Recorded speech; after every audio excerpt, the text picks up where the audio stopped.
Chapter 9. The house feels different before anything is said, not empty, not quiet, just off. Light comes in the same way, through the same windows, across the same table. But it doesn't settle the same. Jack notices it before he understands it. A cup sits on the counter, half full, gone cold. A small bundle rests beside it, folded carefully, too carefully, soft fabric, unused.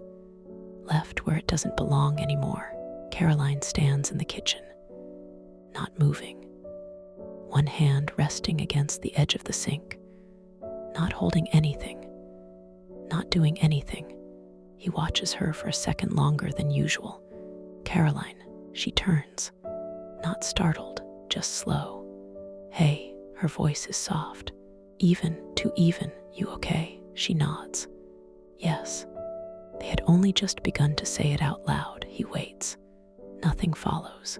She turns back to the sink, looks down, doesn't reach for anything.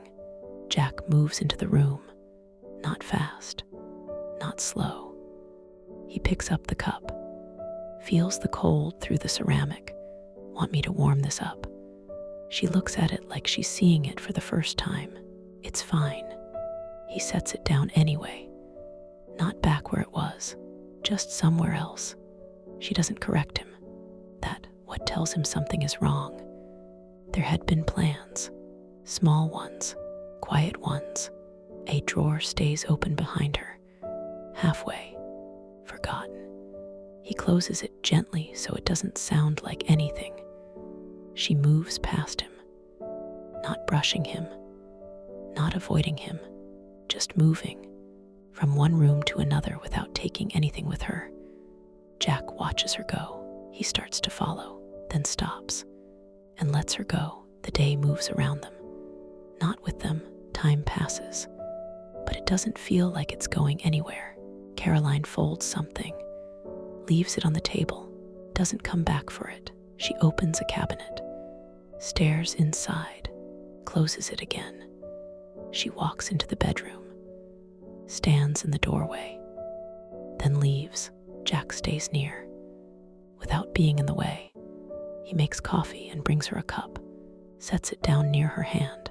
She nods, doesn't drink it. Steam fades, then disappears. He doesn't take it away. Afternoon leans toward evening.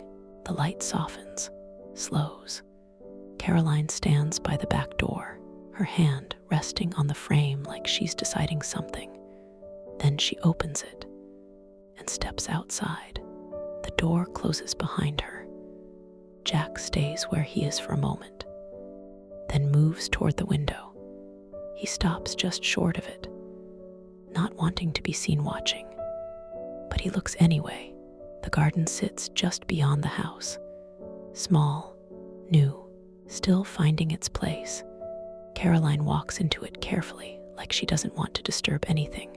She kneels, not in the center, off to one side. She reaches out, her hand hovering over the plants, then settles on one, not the strongest, not the weakest, just one.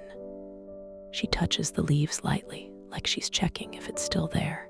Her head lowers, her shoulders draw in.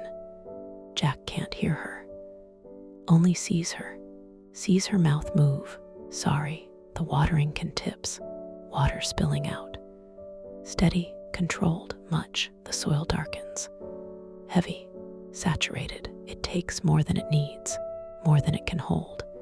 She keeps pouring just a second too long, then stops. The water settles too deep. Her hand stays there on the can, not moving. Jack stands still. He doesn't step outside, doesn't call to her, doesn't interrupt, doesn't understand the words, but he understands enough. Something has shifted. Something has been lost. And there is nothing he can do to fix it, so he stays. After a moment, Caroline sets the watering can down. She presses her hands into the soil just once, then pushes herself back up. She doesn't look toward the house, just walks back. The door opens, closes. She steps inside. Her eyes pass over him, not avoiding, not searching, just passing. She moves into the kitchen, stops, like she forgot why she came in. Jack watches her for a moment, then turns down the hallway. The spare room sits quiet, the door half open, light resting inside it. The cradle stands near the wall, handmade, simple wood with smoothed edges, built slowly, built carefully. Jack steps inside and stops in front of it, his hand resting along the rail. He takes a breath, then another, then lifts it carefully, because it's heavy, but because it still matters. He turns and carries it into the hallway, each step quiet, measured, certain.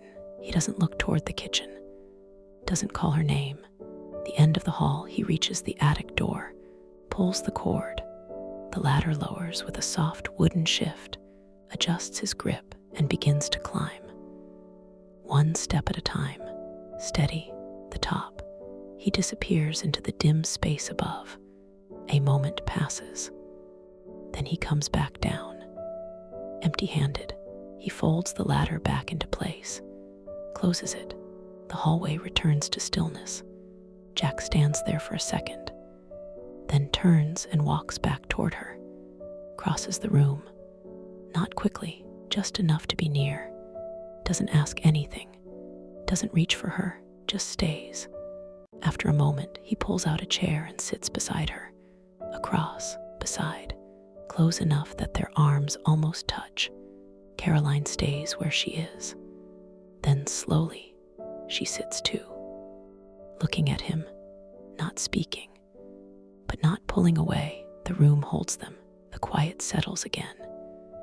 But differently now, not empty, not off, just full of something they don't name.